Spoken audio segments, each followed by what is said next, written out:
Ito yung river na nagkukonekta sa Saskatchewan. So kung tawag ito is Saskatchewan River. So ang dami nagpi-fishing from here. Ayun, no, medyo maaga pa kasi. Pero wala pa akong nakikitang nakahuli.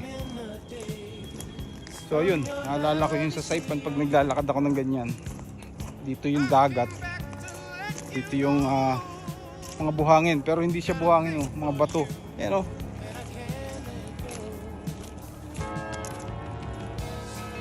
Yan.